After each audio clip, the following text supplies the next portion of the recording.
El título de esta conferencia es Que todos puedan ser uno.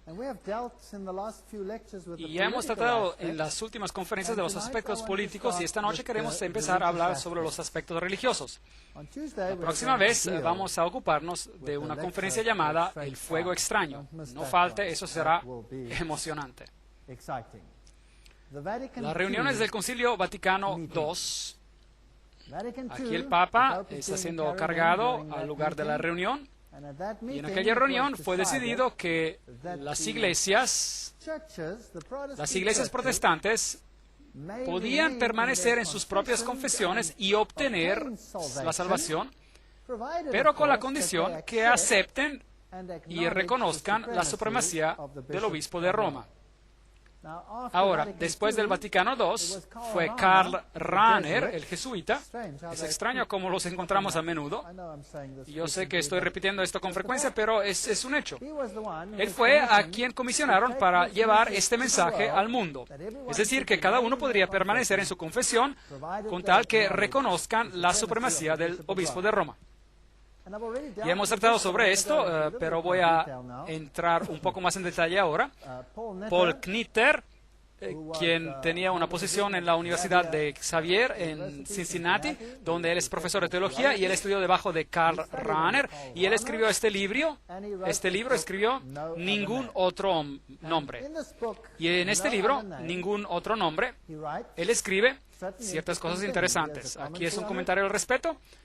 Es interesante ver que tienen en el libro este símbolo del pequeño hombre humanista que representa el humanismo. Él escribe, el autor hace frente al enigma de lo que el comprometido creyente cristiano hace teológicamente frente a la evidencia cada vez mayor encontrada por especialistas y por experiencias personales de que hay otras maneras religiosas, aparte de la manera cristiana, de conducir una vida humana, plena y auténtica. ¿Usted está comenzando a ver algo? ¿Puede una persona ser salva? Definición. Es decir, vivir una vida verdaderamente humana por otro nombre que no sea el de Jesucristo. Un momento. Déjeme repetir eso. Ser salvo significa vivir una vida verdaderamente humana. ¿Es esa una teología correcta? Ese es un profesor de teología y este libro se prescribe virtualmente en todos los seminarios de la teología en el mundo entero. La respuesta de Knitter es que uno puede ser salvo por otro nombre, y entonces él procede a mostrar cómo esta afirmación se puede comprobar teológicamente con pleno apoyo cristiano. Esta es teología creativa de primera clase. Esta es la única frase con la cual estoy de acuerdo. Esta es teología creativa, pero definitivamente no es teología bíblica.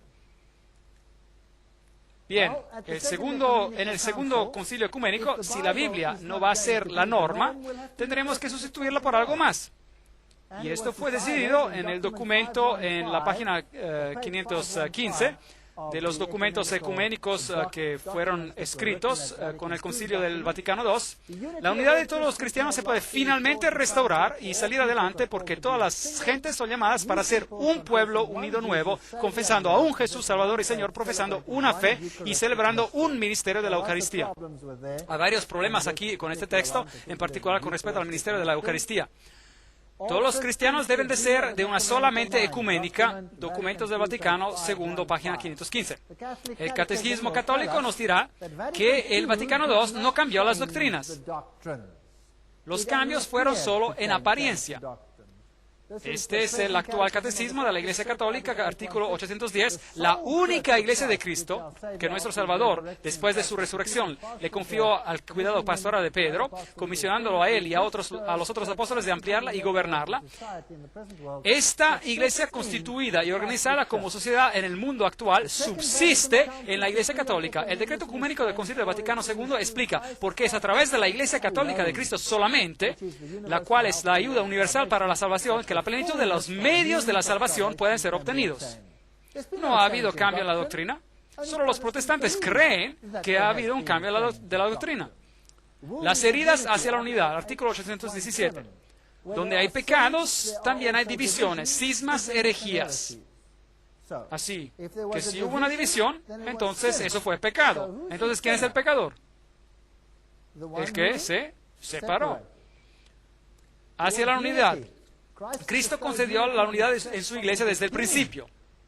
Y esto es algo que la iglesia nunca puede perder. Artículo 820. No ha cambiado. Todavía gobierna. Él controla la iglesia a través de su pontífice supremo.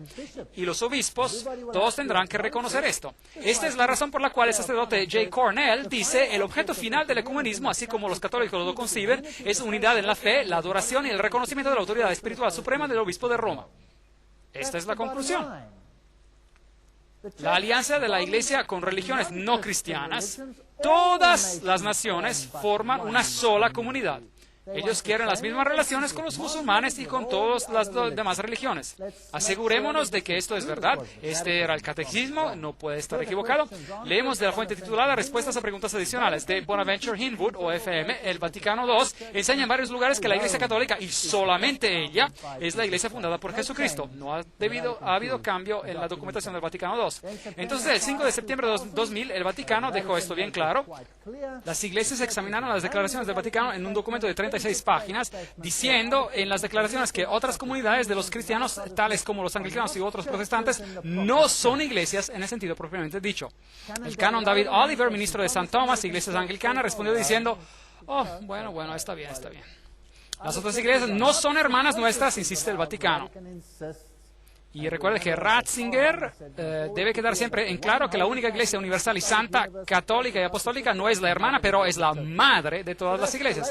Esta es la declaración más reciente, la declaración definitiva de las fuentes más altas del Vaticano. El Vaticano II no cambió nada.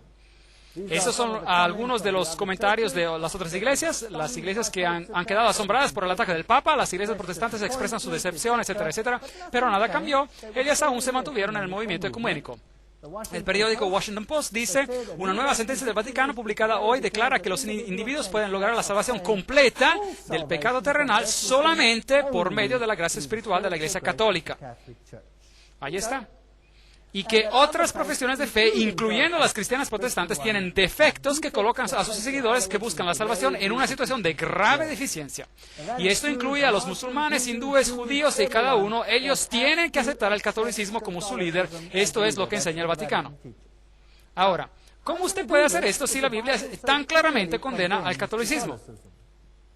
Bien, el Vaticano II y el domingo, otra vez leamos los documentos del Vaticano II. Todo esfuerzo que busca hacer del domingo, el día genuino de alegría y de descanso y ausencia de trabajo, se debe de animar. Debemos de celebrar el misterio pascual, debe de ser el día de la celebración primordial. Debe haber libertad para no trabajar. No tendría precedencia sobre el domingo, todas las celebraciones son importantes. Entonces dice que la manifestación suprema de esto es la asamblea del domingo. Así otra vez, el Vaticano II reiteró que el domingo es el día que debía ser guardado. Y lo llaman el Día del Señor. Y en el Catecismo, en el artículo 2174, admiten que todos nosotros nos reunimos en el Día del Sol, porque es el primer día de la semana después del sábado judío. Pero no existe tal cosa como un sábado judío. El sábado fue instituido en el Edén mucho antes de que existiera un judío. Ahora, el domingo, en la Pascua de Cristo, día que satisface la verdad espiritual del sábado judío y anuncia el descanso eterno del hombre en Dios. Y esta creencia origina de la tradición. Todo esto se encuentra en su catecismo y yo no voy a entrar en los detalles. Ahora, si usted no va a poner a la Biblia como el centro, entonces será mejor que usted les dé algo más a la gente. Celebraciones musicales, eso está en la página 83, documentos del Vaticano, para que los fieles puedan participar de manera más activa y con más voluntad. Está bien que el formato de la celebración y el grado de participación sea más variado, lo más variado posible. La liturgia. Ahora, la liturgia es todo lo que sucede en la iglesia excepto el sermón. La liturgia aumenta maravillosamente el poder de la iglesia de predicar a Cristo. Ahora, pongamos más énfasis en la liturgia y menos énfasis ¿en qué? En la predicación. E incluso ellos lo llaman en algunos documentos la liturgia santa.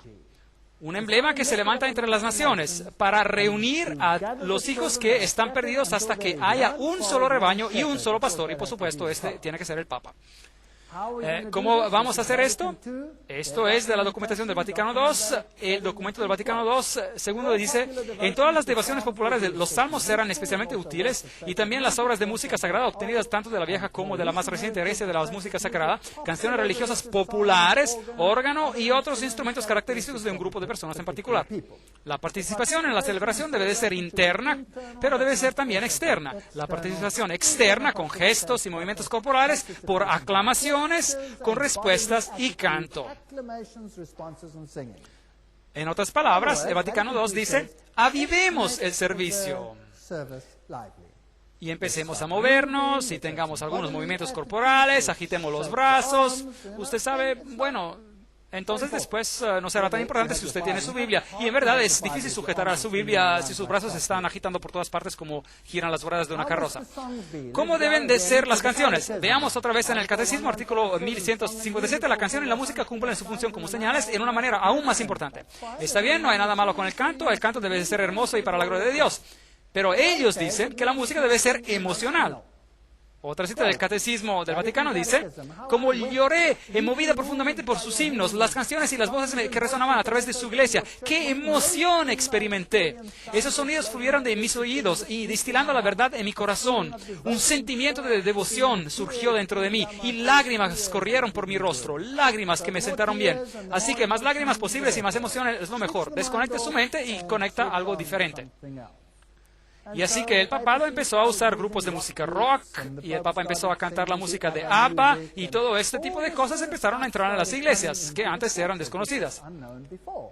Esta es una pequeña banda de rock personal del Papa que va a veces con él cuando él viaja. En estos días han avanzado hacia los grupos con rock más metal, y todos los de este tipo. Y por el 1967, el cuerpo docente y los estudiantes de la Universidad Católica de Duquesne empezaron a ser carismáticos. Para el 1968, el Consejo Mundial de Iglesias tenía a católicos como observadores. Para el 1975, ellos eran observadores en Nairobi. En 1975, en una reunión masiva, tuvo lugar en Roma, y el Papa Pablo VI empezó a hablar en lenguas.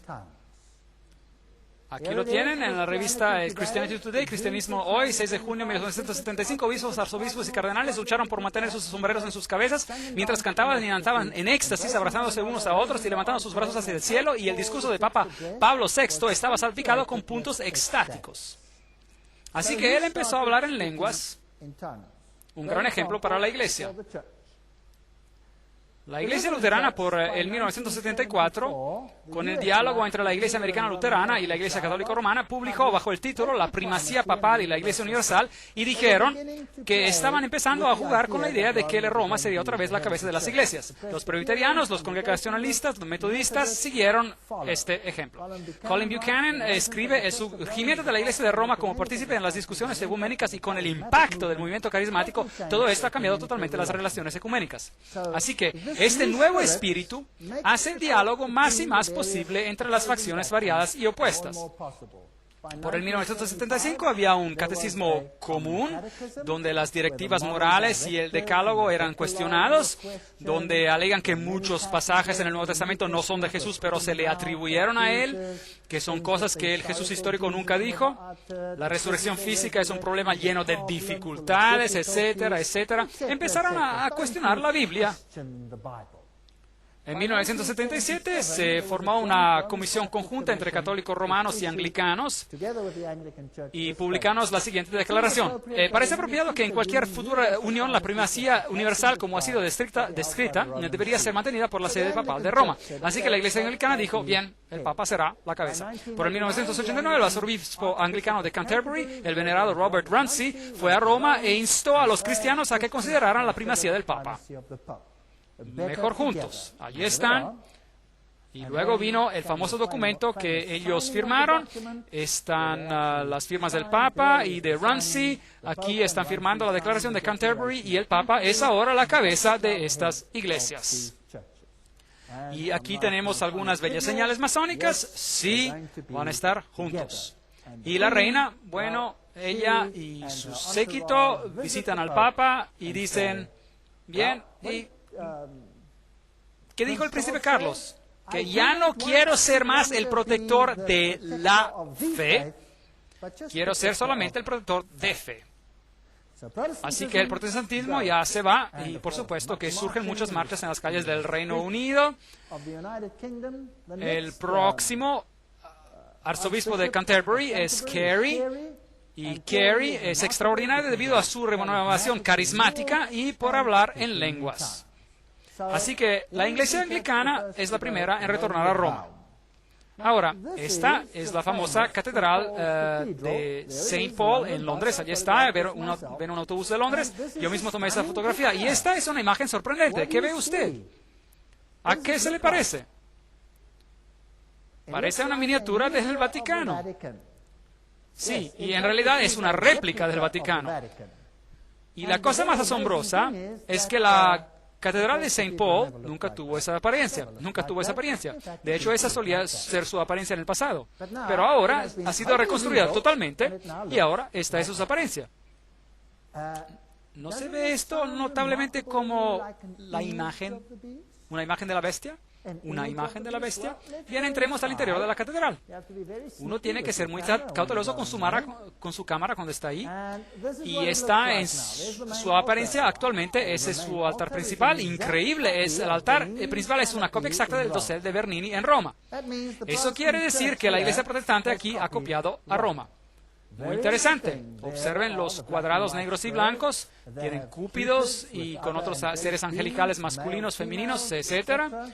Y si usted mira al techo, usted toma una fotografía de la cúpula, usted encontrará bellísimos símbolos masónicos. Esta es masonería. Esta ya no es la iglesia anglicana. Así que la iglesia anglicana ha capitulado y ha pasado a formar parte de la masonería. Y por lo tanto, podríamos decir, se ha convertido en luciferiana. Triste, pero verdad. Bien, en el frente del altar principal, ahí usted tiene los típicos símbolos solares. Mirando desde lo alto está como la enseñada de una bruja. Ha sido reestructurada. Esto es ocultismo. De hecho, tiene el pentagrama negro y blanco en el piso.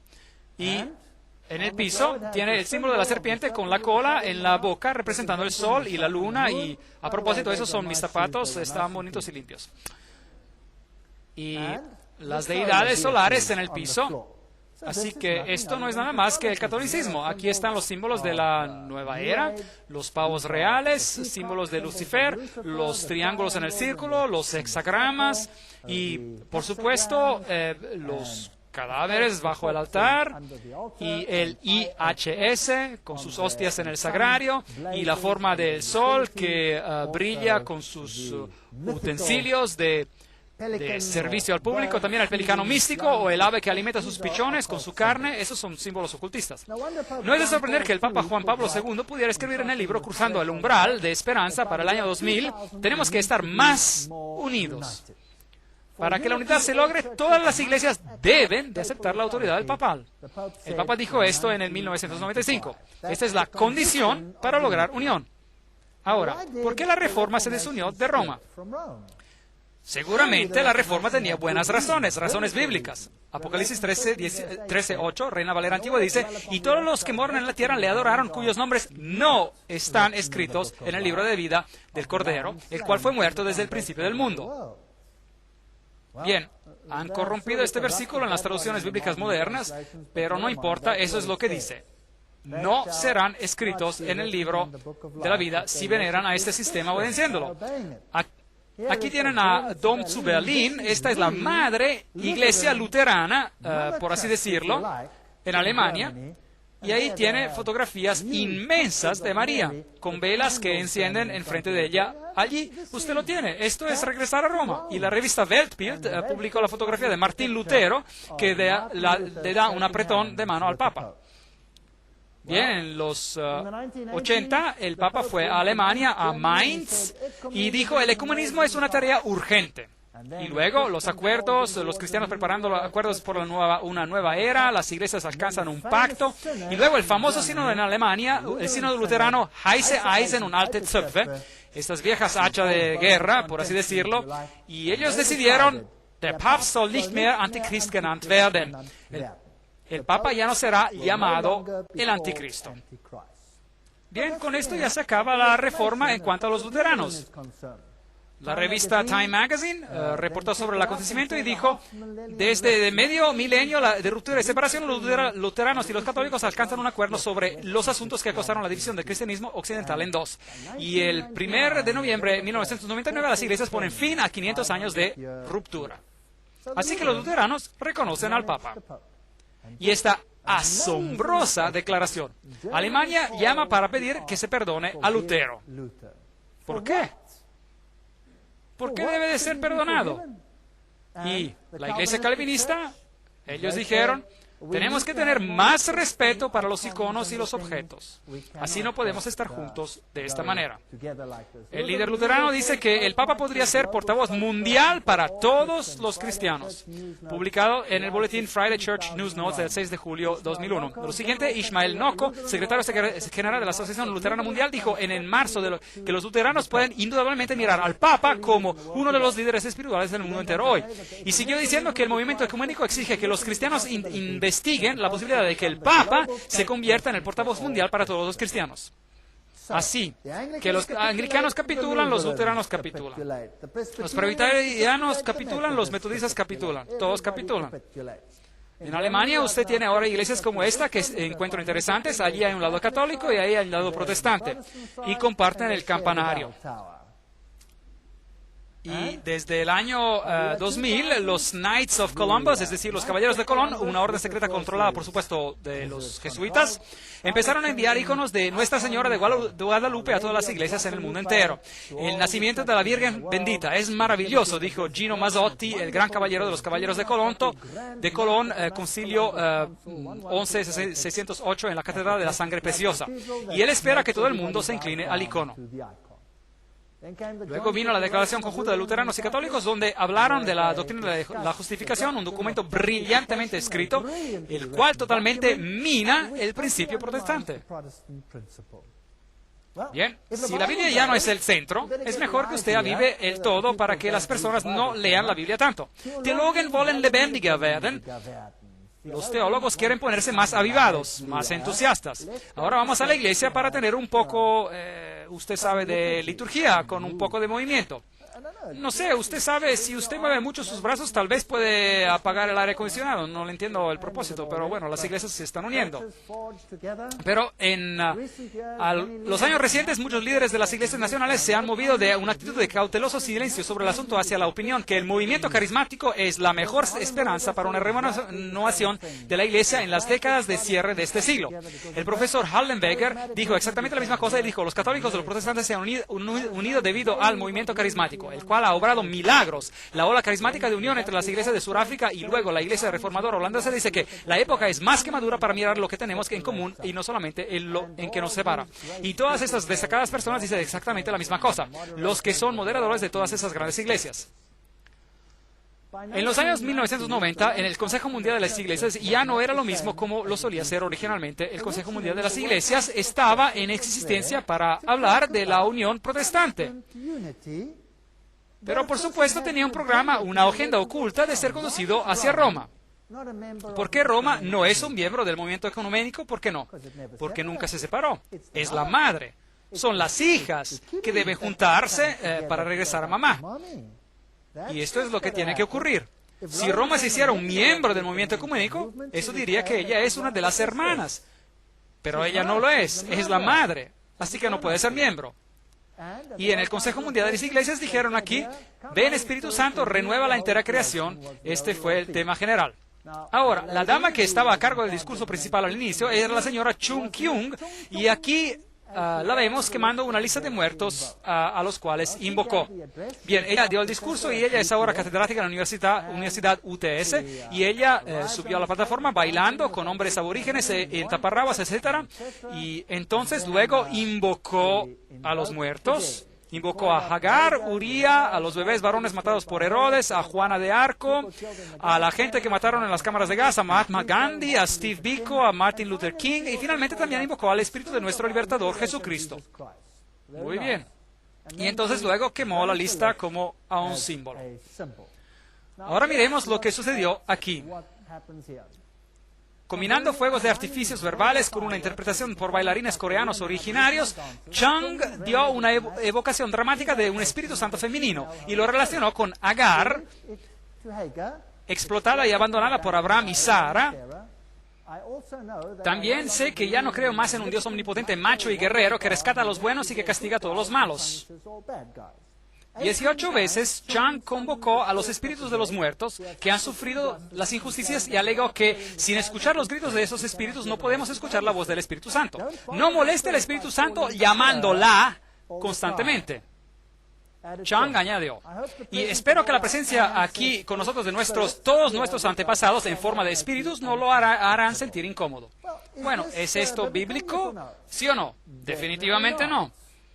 Pero ella es pastor de la iglesia protestante más grande en Corea. Y es ahora también catedrática en la Universidad de UTS. Chung Hyun-kung es egresada del seminario Union Theological Seminary, del cual ya les he hablado que es masónico. Y Chung era profesora en la Universidad Femenina de Ewha de Corea, la universidad más grande para mujeres en el mundo, con 20.000 estudiantes. Y ella dijo, las 3 diosas a quienes quiero compartir con ustedes son Kali, diosa hindú, Kwan, una diosa budista, y Ena, diosa filipina. Mi nueva Trinidad. Interesante. Y ella añade, la iglesia cristiana ha sido muy patriarcal y es por eso que estamos aquí reunidos para destruir esa idolatría patriarcal del cristianismo. Bueno, así que ella fue la oradora principal en las reuniones del Consejo Mundial de las Iglesias. Y explica, yo provengo de una tradición shamanista, budista, confucionista y taoísta y cristiana. Y cuando miro nuestra historia de la religión, tenemos más que 5.000 años de shamanismo. Más de 2.000 años de taoísmo y casi 2.000 años de budismo, 700 años de confucianismo y solamente 100 años de protestantismo en Corea. Por lo tanto, cuando voy a los templos, yo miro a Buda y me siento tan joven. Buda se murió en sus 80 y Jesús se murió cuando tenía 33 años. A lo mejor, Jesús tendría que ser considerado demasiado joven para comprender. Increíble. Siento que mis entrañas son shamanistas, mi corazón es budista, mi cerebro del lado derecho es confucianista y mi cerebro izquierdo es cristiano. Kyung continuó, yo la llamo una familia de dioses y ellos están juntos. Así que pueden ver hacia dónde se dirige el Consejo Mundial de las Iglesias. Kyung también dijo, creemos que esta energía dadora de vida provino de Dios y está en todas partes. Está en el sol, en el océano. Aquí vamos otra vez. Me dan náuseas. ¿Qué es esto? Panteísmo. Está en el suelo y en los árboles. Si usted se siente muy cansado, usted pues se siente que usted no tiene energía para dar. ¿Qué hace? Siéntese en silencio. Tal vez usted puede ir a un gran árbol y pedirle, dame un poco de tu energía o de vida. O usted le pide al sol que le dé un poco de energía de vida. Y bien, ¿eso es cristianismo, sí o no? No, ese absolutamente no es cristianismo. Qian fue también una oradora en el Consejo Mundial de las Iglesias en Harare, Zimbabue, en el noviembre de 1998, donde llevó a cabo un baile sensual. La doctora Kyung declaró que dar testimonio sobre Jesucristo a otra persona es, en realidad, un acto de violencia. Ahora lleguemos al corazón del asunto. Dar testimonio sobre Jesucristo es un acto de violencia. ¿Por qué?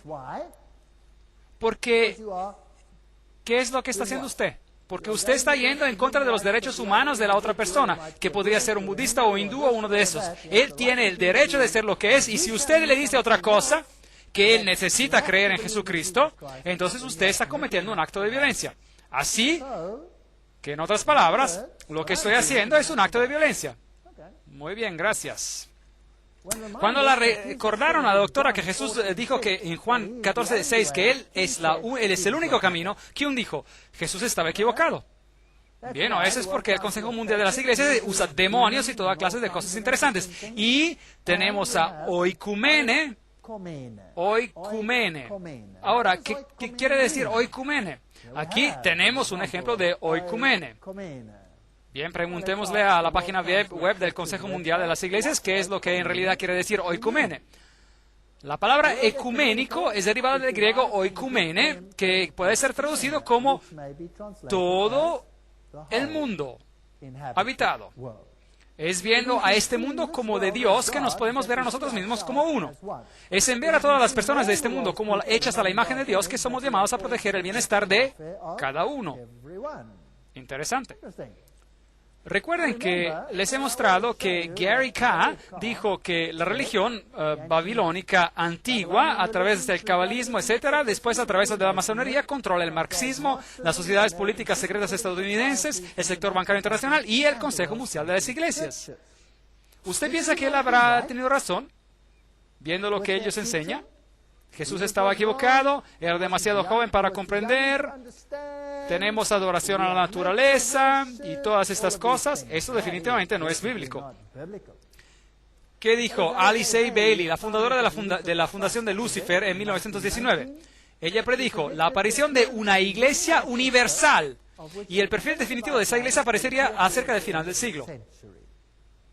No habrá disociación entre la Iglesia Universal, la logia sagrada de todos los verdaderos masones. ¿Pueden ver? ¿Ven cómo lo están unificando? Y los grupos interiores de las sociedades esotéricas tampoco. De este modo, los objetivos y la obra de las Naciones Unidas serán solidificados y una nueva Iglesia de Dios, liderada por todas las religiones y por todos los grupos espirituales, pondrá fin a la gran herejía del separatismo. Bien, esto requiere una conferencia completa. Esas son cosas muy fuertes. Por eso se dará una conferencia sobre este tema más adelante llamada la ONU y el programa La Agenda Ocultista. Encuentran el asuncio en sus boletines. Eso es muy fuerte. Habrá sobre las iglesias, las logias sagradas, de hecho, y las sociedades esotéricas al final del siglo trabajarán juntas para lograr esta nueva religión mundial. Ahora, como un cristiano que cree que Jesús es el único camino, ¿puedo unirme a este grupo, sí o no?